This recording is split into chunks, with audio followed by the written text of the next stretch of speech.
दोस्तों, इजराइल भारत के कुछ सबसे भरोसेमंद मित्र देशों में से एक है। दोनों देश एक साथ मिलकर रक्षा के क्षेत्र में काफी नजदीकी से काम करते हैं। लेकिन अब इजराइल ने भारत को किया गया अपना वादा पूरा कर दिया है, जो कि चीन को काउंटर करने के लिए काफी ज्यादा जरूरी था। क्योंकि अगर इजराइल भारत को किया गया ये वादा पूरा नहीं करता तो इससे दोनों देशों के संबंध खराब हो सकते थे। साथ ही चीन का प्रभाव इजराइल में भी बढ़ने लगता, जो कि भारत और अमेरिका के इंटरेस्ट के लिए बिल्कुल भी अच्छा नहीं होता। दरअसल दोस्तों, इजराइल ने भारतीय प्राइवेट कंपनी अदानी ग्रुप को अपने हाइफा बंदरगाह को सौंपने की प्रक्रिया पूरी कर दी है, जिसके तहत अदानी ग्रुप और इजराइल के बीच में कॉन्ट्रैक्ट साइन हो चुका है। इस कॉन्ट्रैक्ट को साइन करने के लिए अदानी ग्रुप ने इजराइल की एक लोकल लॉजिस्टिक कंपनी गैदोत के साथ मिलकर हाइफा बंदरगाह को टेक ओवर करने की योजना बनाई है।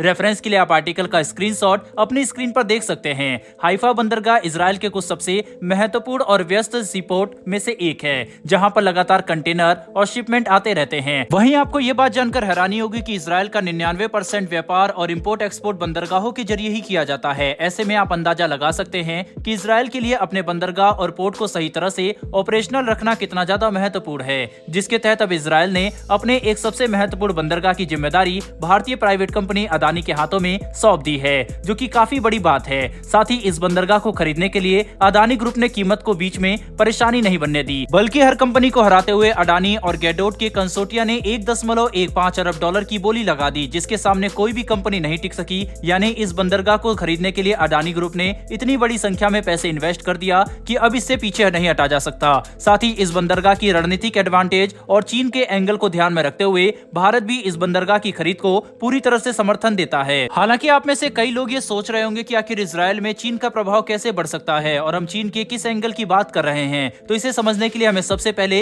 ये समझना पड़ेगा कि इजराइल और चीन के आर्थिक संबंध खराब नहीं है, बल्कि दोनों देशों के व्यापारिक संबंध काफी अच्छे हैं, जिसके तहत साल 2018 में इजराइल ने हाइफा बंदरगाह के एक टर्मिनल को डेवलप करके ऑपरेट करने की जिम्मेदारी एक चीनी कंपनी को दे दी थी, जिसे लेकर काफी इंटरनेशनल बैकलेस भी इजराइल को झेलना पड़ा, क्योंकि इससे कोई भी मित्र देश खुश नहीं था। लेकिन दबाव के बावजूद इजराइल चीन के साथ अपनी डील को लेकर कायम रहा और चीनी कंपनी ने काफी अच्छा परफॉर्मेंस दिखाते हुए मात्र 3 सालों में ही इस टर्मिनल को विकसित करके ऑपरेशनल कर दिया। जिसके बाद भारत और कई मित्र देश ये सोचने पर मजबूर हो गए कि अगर ऐसे ही चीन अपने आर्थिक शक्ति का इस्तेमाल करके हर देश में अपना प्रभाव बढ़ाते रहेगा तो इससे हमारे इंटरेस्ट खतरे में आ सकते हैं, जिसकी वजह से भारत द्वारा हाइफा बंदरगाह को अपने कंट्रोल में लेना काफी जरूरी था। इसी कारण भारत ने अडानी ग्रुप द्वारा की जाने वाली इस खरीद का पूरा समर्थन किया। वहीं पर अगर हम इस खरीद को भारत के एंगल से देखें तो ये हमारे लिए काफी फायदेमंद सौदा रहा, क्योंकि हमें इजराइल जैसे शक्तिशाली मित्र देश में इतना बड़ा बंदरगाह भी हासिल हो गया। साथ ही हम चीन को भी काउंटर कर पा रहे हैं, जो कि हमारे लिए एक तीर से दो निशाने की तरह है। मतलब भारत ने इस रणनीतिक रूप से महत्वपूर्ण खरीद को करके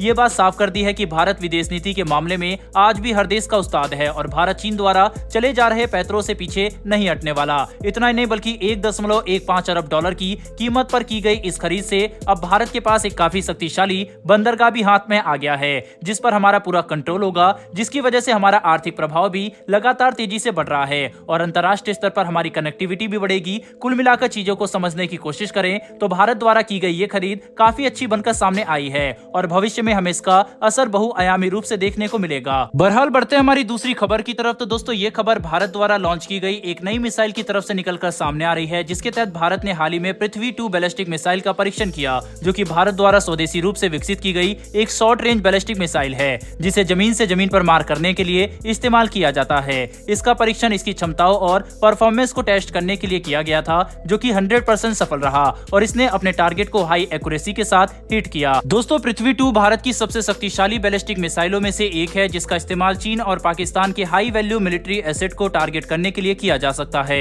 जिसकी मारक क्षमता 250 किलोमीटर से लेकर 350 किलोमीटर तक की है। वहीं पर इस मिसाइल का कुल वजन लगभग 4600 किलोग्राम का है, जिसमें ये 500 किलोग्राम से लेकर 1000 किलोग्राम तक का विस्फोटक ले जाने में सक्षम है।